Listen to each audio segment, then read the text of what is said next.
All right, everybody. This is the first episode of the Ride Along here in 2025. What's going on? And Matt Brading, thank you so much for joining the show here today in Mr. Co-host role. Yes, sir. Thank you for having me, Brad. Dude, I'm excited. And for those of you that watched last year, we kind of had a little bit of a revolving door co-host. So, Matt, I'm excited, dude. We're kicking this off with we're trying to introduce a little bit of regularity on here, and so I'm excited to have you kind of sit in a co-host spot here for a bit. And we got some awesome guests that are going to be coming on the show here before long. Yes, we do. And likewise, I'm excited about it too. We've been talking about a few potential guests, and I think it's going to be some really interesting stuff for inspectors to check out, homeowners, people in the construction trade, everyone alike.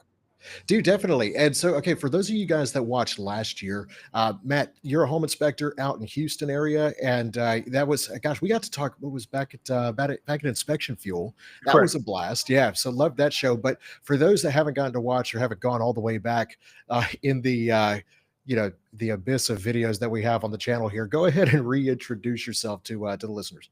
Yeah. All right. So I am Matt Brading. My company is Texas Edge Home Inspections. And so out here in the Houston area, I myself, and recently I brought on another employee, Luis Escobar, who we are out here doing home inspections all across the Houston area. I have sort of made a little bit of a name for myself on social media through, putting out videos of my findings. Most notably, probably the "It's Not Supposed to Do That" series, where I simply just point to things that aren't supposed to do that and say, it's not supposed to do that. And so anyway, yeah, lots of fun. It's a complicated model. Yeah, very. Yeah. Yeah. But it worked. No, definitely, man. No, I love it. So, okay, so and you've been home inspecting again for how long? I think it's going on about 8 years now. Dude, I love it, man. Yeah, I was a home inspector up in the DC area for about 8 years, and I love that you even brought that up. How long you've been inspecting? I asked for a reason. So, one of the most popular episodes at the end of the year last year, it was hilarious. It got so many comments. It was on PEX Plumbing, and I had John Bolton on the show. Yeah. Did you see that one? Yeah. Yeah. Okay, I loved it. Somebody on there commented, they were like just a bunch of has-been home inspectors. I'm like, no, sir. Still active, still in the field, Right. as are you, Mr. Brading. So Right. Yeah, definitely. Definitely. And I mean, like, yeah, I mean, don't get me wrong, like 7 years, I mean, 7, 8 years, whatever it is, like, headed towards a decade, that feels substantial. There was a time whenever I started, and when I got asked that question, I didn't really want to answer it because, people would ask how long you've been doing this. And like, you might say like, 3 years. And that just doesn't sound like, you're very experienced. It doesn't matter what your background is or how much how many inspections you've actually done. That years of experience thing always kind of bugged me. I'm at the point now where it doesn't. oh no, totally. Definitely not. Once you've seen a certain number of houses, several thousand houses, you kind of just get that little bit of confidence where you're like, you know what? There's always somebody that's been doing this job longer, but you've Sure. established yourself. Yeah, for sure. For sure. But I think like, Chris Murphy, who's I guess who introduced us, like when I met him, he had been inspecting for like 7 years. So I feel like I'm like at Chris Murphy status then, like, Yeah, and so that he was very established, and I considered him to be very successful in his business then. And so, and I feel the same now. no, definitely, man. I've enjoyed watching you crush it. So, on social media, like, just fill everybody in here. First of all, where could they follow you? Well, Instagram, it's and actually most of them you can find me at texas.edge.inspect. Instagram is one of the bigger platforms. I've been trying to grow YouTube for a while. You could just search Texas Edge Home Inspections or texas.edge.inspect. Same on TikTok. I think it's a little bit different for Facebook, but the easiest way to find me really is just to go to my website, which is texasedgeinspect.com. Pretty easy to find. And then at the bottom, there's links to all my social media stuff. Yeah, I love it, man. Definitely. And for those of you that are watching the show, if you haven't subscribed on the YouTube channel, because Matt's going to be sharing a whole bunch of stuff off of this, obviously you can follow the ride along on social media as well. But dude, subscribe to the YouTube channel because we are looking to crank out about 30 episodes this season. Last year, I think we did about 24 or 25 episodes, which was our first real full season doing the show. So if you guys got some value out of that, definitely follow it, definitely share it. But Matt, we got some good guests that are going to be coming up here in the next several weeks, starting with recording live at InterNACHI next week. Correct. Correct. Yeah. Yeah. So I'm going to be in Florida next week. I'm actually leaving tomorrow to go to Florida.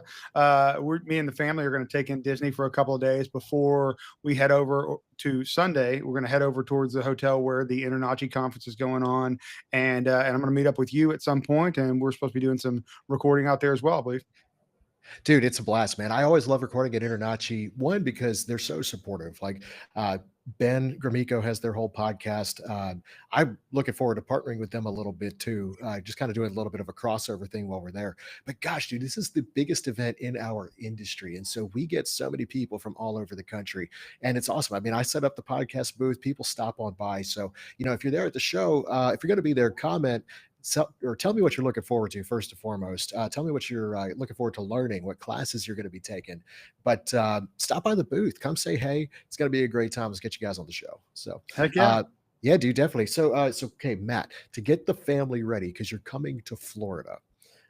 What I need you to do is just to get everybody in the habit of standing in line, right? If you're going to do Disney, that's most of your experience, right? Right. Just be real good at standing in line. Yeah. So, So we have this isn't our not our first rodeo. It's actually our this is gonna be our fourth. My kid's 8.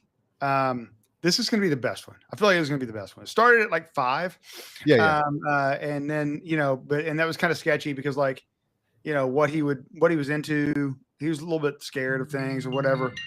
You think you turned your ringer off and somehow you didn't. You're screwing up the But show, Matt. I know, I know. It's trash now. We got to scrap it. No, he's 8 now, and so he's a little bit less timid about the things that he'll do and the things that he's interested in writing and things like that. And so it's exciting. But we've been a few times, and so like there are like this. Now my wife handles this, so I'm probably not going to say it right. But there's like apps like with like some type of lightning lane situation. Oh, dude. And so like somehow, and I don't know if we pay for this or what, but you sign into, whatever ride you want to do, and you sign up for a time. And once you've ridden that, like it opens up another one. So like you can schedule your day, and kind of wait in less lines. Don't get me wrong, it doesn't work for everything and not all the times that you would want to ride that ride. Is it available? We've definitely still stood in line for a ride before. But we try to utilize that as much as possible. We're going to Magic Kingdom, Hollywood Okay. Studios, and Epcot. Dude, that's you got the full experience, man, and you're going to be there. So this is just you're coming in tomorrow. That's Yep. going to give you several days because International is going to start on Sunday. Yep. So, dude, awesome, man. You got plenty of Yeah. time to go It'll be a stand good in a time. whole bunch of lines. But That's right. yeah, or at That's least let right. me know how the app works because I've okay, for those of you that have been to Disney, like because I know there's a couple of home inspectors that I've talked to that y'all are big Disney people. I won't get into whether or not it's weird to be a Disney adult. Whatever, man. Hey, you do you, right? Your vacation time's your vacation time. But uh the last time that I was even going to go to like SeaWorld or something like that, this was like 2010. I was living down here in Florida, which is where I'm at now. I'm sorry to rub it in y'all's face. It's just the most beautiful time of year to be in Florida. We live for this. It's this low humidity. It is 80 degrees. If there's ever a season to home inspect, this is it, man. Yeah. But anyway, so yeah, 2010, I was living down here in Florida and I was dirt broke at the time. My brother flew down from Virginia to visit me. We went to go visit our grandparents over on the other coast. And as we're driving back across Orlando, we start seeing the signs for Disney World. And I was like, dude, hey, wait. You want to like go to like Disney or SeaWorld or something like that? And he was like, yeah. I was like, okay, well, let's look up prices. So he starts like Googling prices for going to SeaWorld. And he's like, they're like $125. And like that was at the Yeah. time. And Yeah. It's prices crazy. have not gone down. No. And yeah, I was like, because we were so excited. We're like, yeah, we're going to SeaWorld. We're going to SeaWorld. He goes, wait, it's $125. We looked at each other. We went, we're going to the sea. We're going to the sea. Yeah, Yeah. that one's free, baby.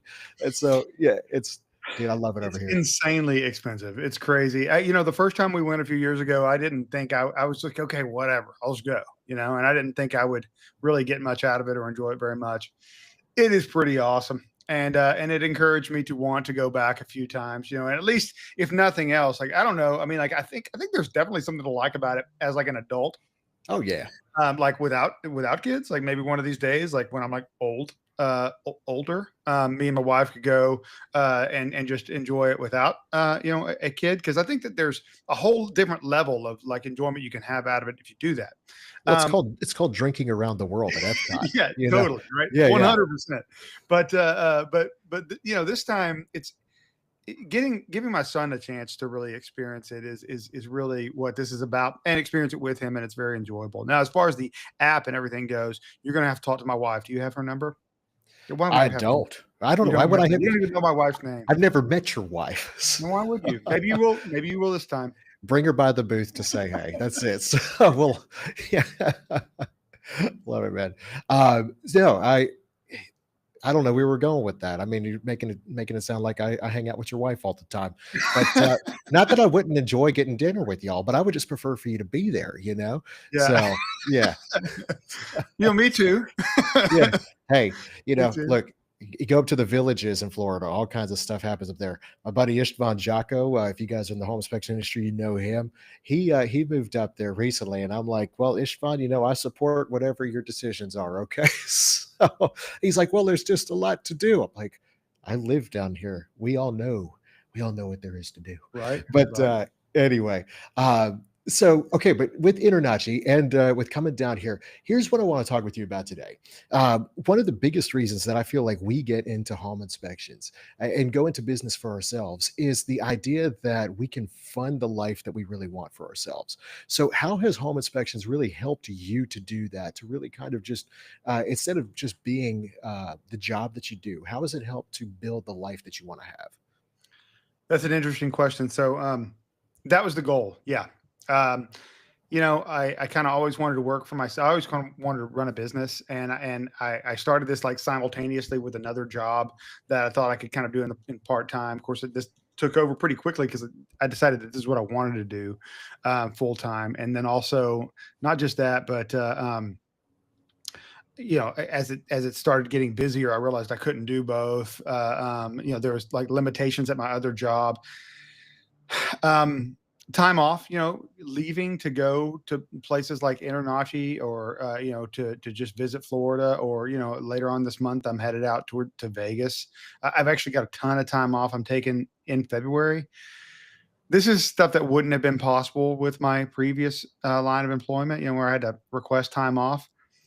But like, in honesty, like, how has it changed things? I mean, yeah, that's available, but it has come also at a cost as well, because, I'm a business owner, and so I work way more than I ever did.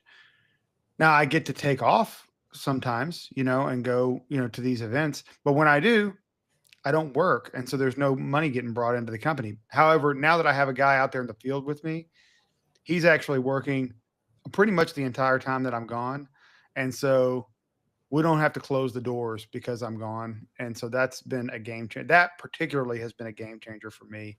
For years, though, I've been working way more than I really ever did. And then also trying to keep up with the social media stuff and everything that has just been kind of, it's been out of control. I mean, I've been not just the social media, but work, social media, home life, kid baseball, kid football, all of it. And it's just been, it's a lot to keep up with. And so while there is some freedom that comes along with having your own line of work and being, in this line of work, um, take that with a grain of salt, because when you run a business, you got business to run. Well, that's kind of, dude, that's the good way of looking at it. And truly, it's for now. Are you involved with like IEB or anything? No, Any of the kind of the organizations that are out there? So no. if you're somebody now, for me, like I actually do coaching with Mark Hubble. He's kind of a business coach to me. But if you guys are not signed up for, I mean, there's IEB out there, there's IGO, there's a whole bunch of coaching networks that are out there. If you're somebody that finds that you've kind of become a slave to the monster that you've built in terms of building a business, those organizations are amazing at helping you to organize your life and to build good habits and practices and systems into your business so that you can kind of get back to having the life that you originally wanted from the business that you built. Because it's so easy, right, for it to just start to dominate everything in your day. I remember in a previous married life, gosh, I was cranking out the final year that I was inspecting in Virginia before I eventually moved down here to Florida. I cranked out 413 inspections on my own that year, which there's a lot of people that do more than that, but for That's me a lot. that was a lot. And there was nights where she was like, and this was for a company that was I was with BPG, it was a franchise. So, but I was still up until midnight some nights getting reports done. Mhm. And she was like, "All right, can you just come right then in bed? Uh, can you just maybe finish it in the morning?" Just it was getting in the way of my home life. Now the money was great, the things that money afforded were great. We took some awesome trips, things like that. But at the same time, when it starts to rob you of a little bit of the peace and a little bit of the freedom that you intended with this line of business, that's when you start to have to think about, what can I reevaluate, what can I tweak so that I have the capacity and the time for the things that really do matter most. Yeah, I've been considering some things like phone answering, things like that. So I'm not handling that. It's been something that I've kind of enjoyed. There's a control factor that I don't really want to let go of. And it's not really about like I'm a control freak, possibly. Okay. But that's not what I'm getting at. What At I'm least getting you're at honest. is what I'm getting at is more like I want the control to be able to turn down jobs that I don't want. Like I don't want to just be booked on a job just because that's the job that called and they and because I'm at a point right now where I don't have to do every job that comes in, and I don't want to. And there's some of them that just don't appeal to me, and I can personally vet clients and potential jobs to make sure that I stay out of the ones that I don't really want. And so while you can kind of groom some answering services to help with that, I have no doubt they can sell my service, right? Yeah, yeah, absolutely, And man. also, like, one thing that's kept me from it is that, like, a lot of times uh, uh, kind of put emphasis on the fact that they will help you make more money because they will sell additional services. I don't really have additional services. My particular company, I do home inspections, termite inspections, and pool inspections. If you don't have a pool, you're not going to get upsold a pool, right? Right, right. And termite inspections, well, they're only $50. So if it's an older house, people want them every time. If it's a newer house, I don't want to do it. So I don't want. It's just extra. I'm contracted through a company, so I got to pay them, and it's just more work. So it's like if it's a new house and you're not interested in a termite inspection, I'm not trying to sell that service. I'd rather just save the time. So I really don't have extra services to sell. Sure, Um, yeah. but I mean, I am getting to the point where I want to reclaim some of my life. So I've got to figure out like control versus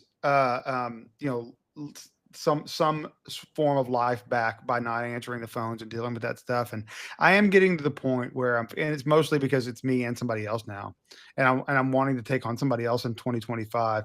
It's going to get to the point where that phone just consumes me, and it does when I'm out in the field. I take phone calls and take jobs while I'm out in the field. It's a time suck, Oh, but absolutely. I just haven't Now, been able to bring myself to do it yet.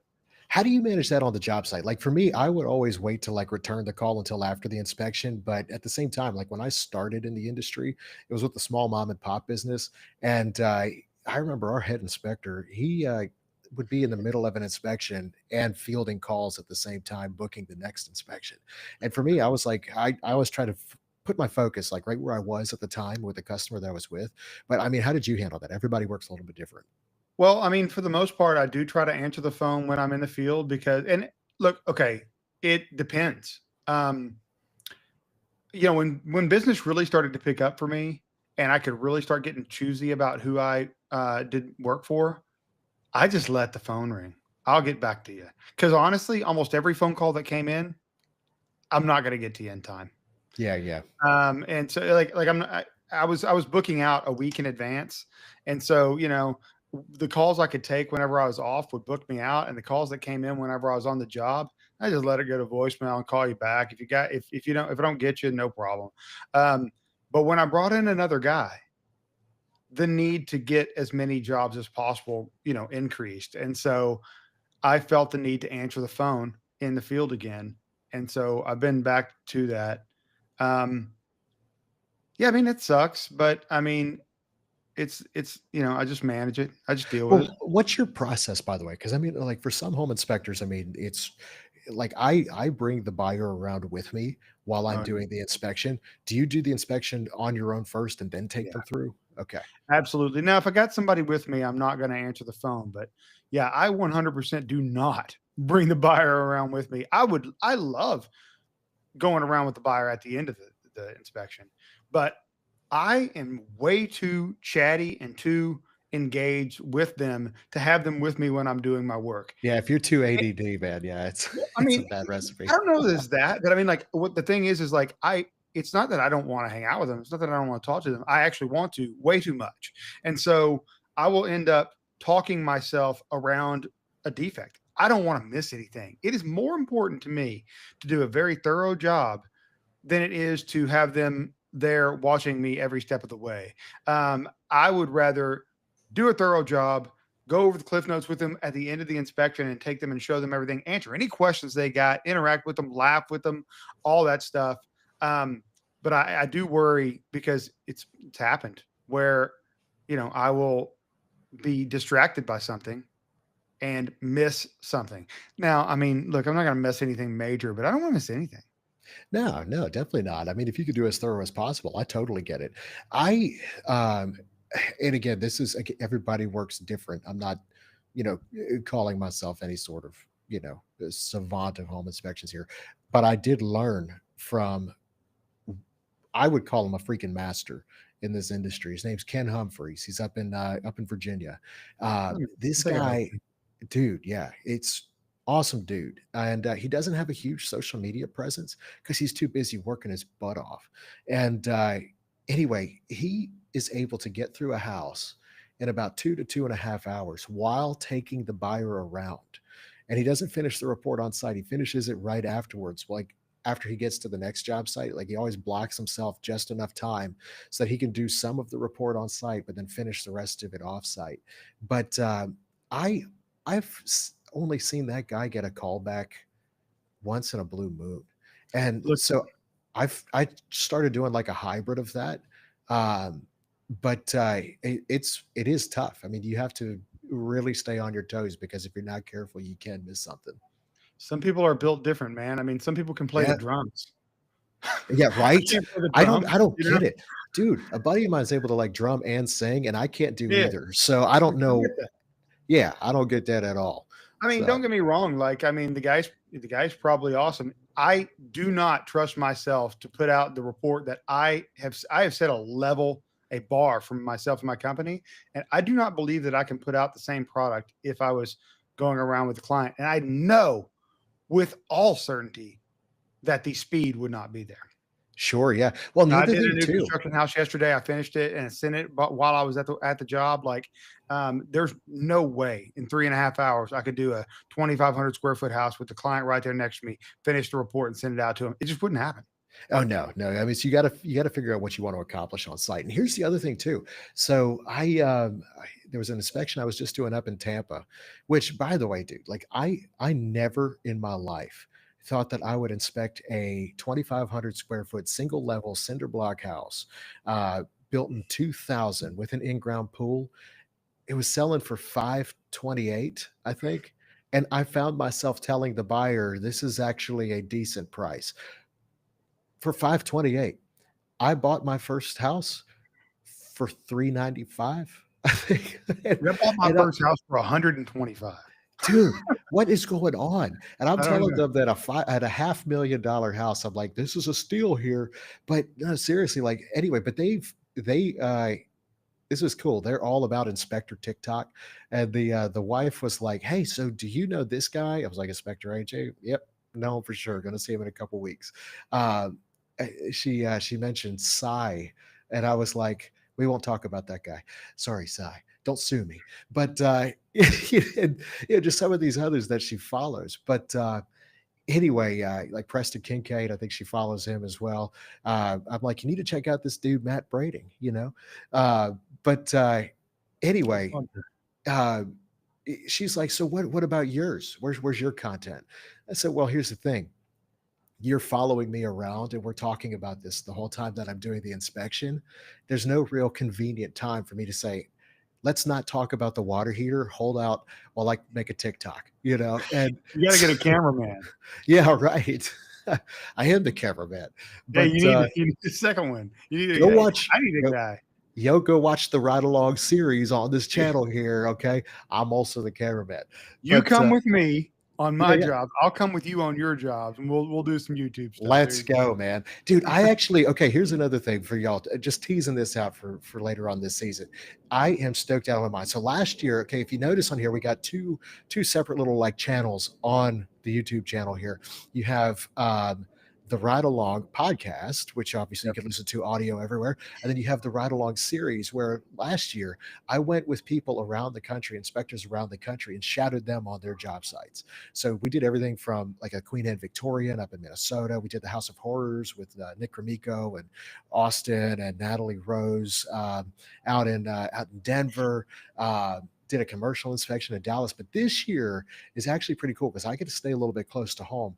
There's a guy here, he's a home inspector named Clay Owens, and he owns Owens Construction.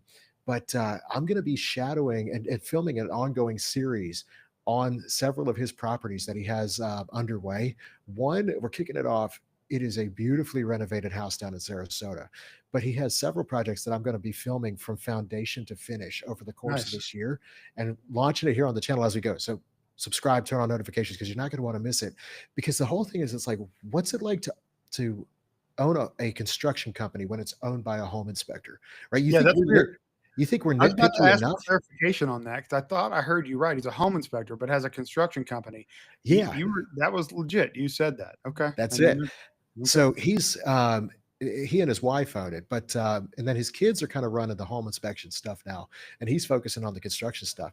But dude, instead of just like poured slab foundation, a basic poured slab foundation, this guy's doing a 3-course built up cinder block for even his cheapest houses. So he's making sure that everything is above flood zones around here. Nice. Everything is heavied up, and his house is reflected in their finished price. But as a home inspector, he knows fine detail, and so he puts that level of quality into his work. So it's going to be really cool.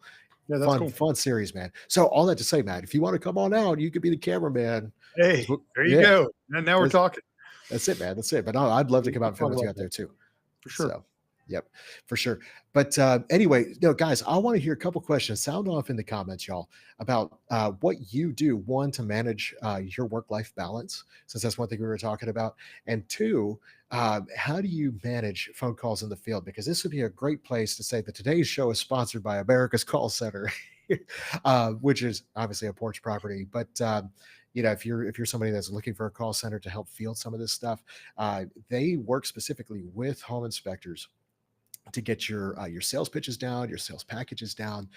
They upsell for you if you're looking to do that.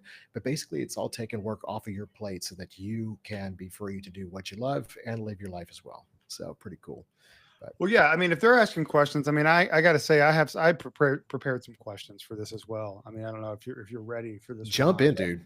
Okay, so assuming that we're going to do something like this again, right? Where I'm co-hosting, we're going to have a guest, right? We do got some good guests coming up. We have some guests planned. So I thought I would ask, since I'm going to be doing this from here, you're going to be doing this from potentially there. Are pants required? Do I have to wear pants when I do this? I'm only filming from here up for a reason. Okay. Okay. Yeah. So just do with that information what you will. They could be shorts, they could be pants, they could be a state of undress. We ask no questions. We listen and do not judge. That's what they're saying online. That's actually the only question I have. That was it. Okay, cool. Hey, sound off in the comments if you're wearing pants.